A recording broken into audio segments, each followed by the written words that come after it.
So today we are going to study about the constant VSWR circle on Smith chart. Now in this, the Smith chart comprises of family of two circles. One is the constant R circle, small r circle, and constant X circle, small x circle. Now small r is the normalized resistance circle, that means normalized with respect to characteristic impedance of the transmission line. R by Z0, that is small r. So its circles look like this outermost circle that you can see. This is R equal to 0 circle. Now as the value of R increases, the circle starts shrinking inside. Like this is R equal to zero point 0.5 circle, and this is R equal to 1 circle. So as you go on increasing R, it will go on increasing till we reach this point, which is R equal to infinite circle. Similarly, we have constant X circle, small x. Small x is the normalized reactance circle. If the reactance is capital X, then that will divide by the characteristic impedance of the line, and that will give you small x, which is the constant reactance circle. Now reactance can be positive or negative.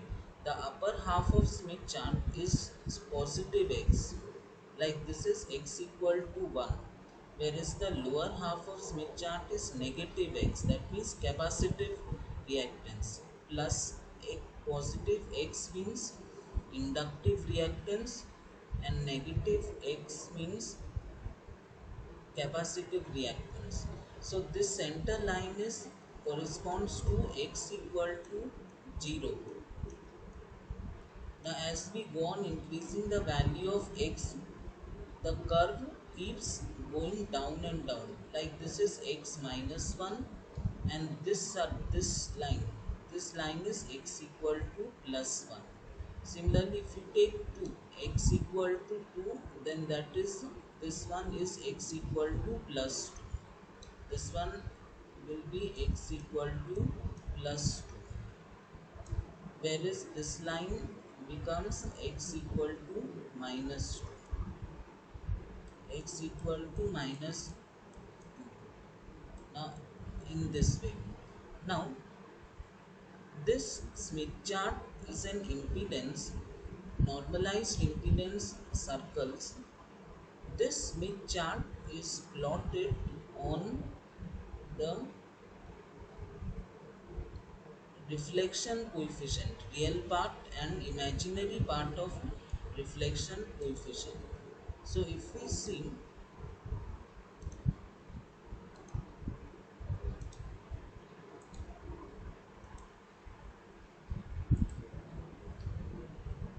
this x-axis corresponds to the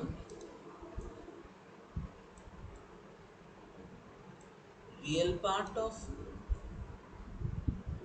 reflection coefficient RR, and this y-axis, this y corresponds to imaginary part of reflection coefficient. Now the the radius indicates the mod value of gamma from the center. So this radius indicates mod value of gamma. So considering one radius, if I draw a circle around the center point, if I draw a circle whose center is the center of Smith chart, that means along this circle the value of gamma, mod gamma, will not change. It will remain constant. If we move, so moving, now if the line, we consider transmission line to be lossless.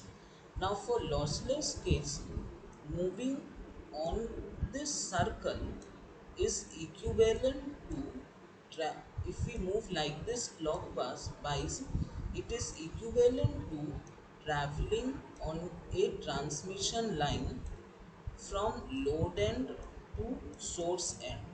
if we move clockwise. Clockwise means we are moving on transmission line. Suppose this is my ZL. We have plotted the load impedance on Smith chart. So it is plotted. Suppose we got this point. This is the point we got. So if we move clockwise means we are moving away from transmission line, because on moving on this circle does not change the mod value of gamma, and this is what happens if we are moving on transmission line.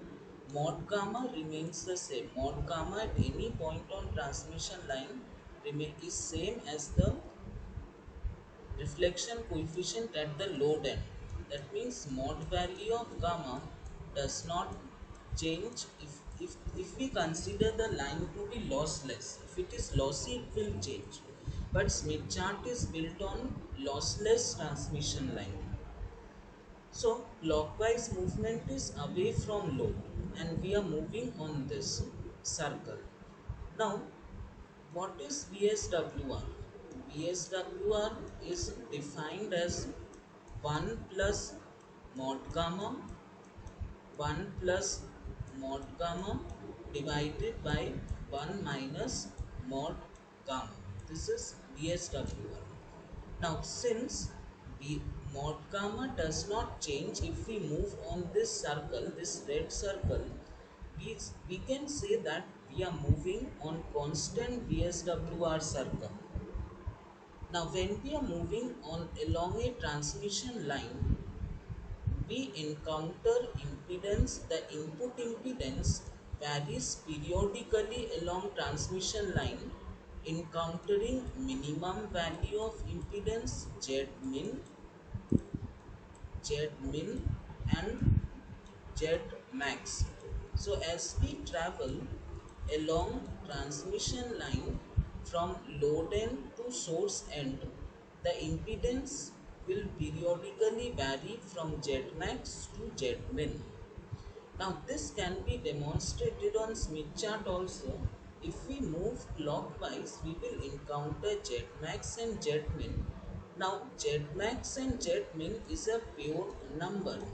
Z max is given by VSWR. I am denoting VSWR by S. VSWR into characteristic impedance Z0, and Z min is Z min is S by Z0 by S.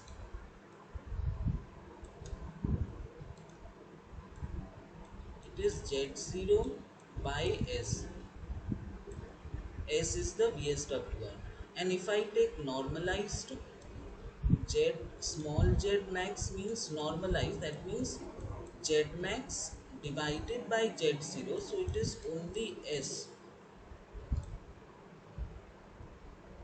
And similarly, small z min means capital Z min divided by Z0. So it is only 1 by S. Now this, if we see on Smith chart, this point on constant VSWR circle indicates Z max, sorry, small z max. This indicates small z max. So this point is S, because Z max is equal to S. So this point is VSWR. Similarly, this point is 1 by VSWR. This point, because this point is small z min, which is 1 by SWR. Like this we can. So we are, as we travel clockwise, we will encounter Z max and Z min. And how much distance we are traveling in terms of wavelength, that is indicated on the outer scale. Outer scale, you will see on the outer scale there are two circles, two scales. One is the scale towards um, generator away from the load. It is written as wavelength towards generator.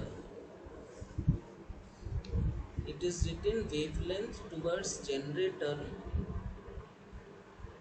It is marked in wavelength.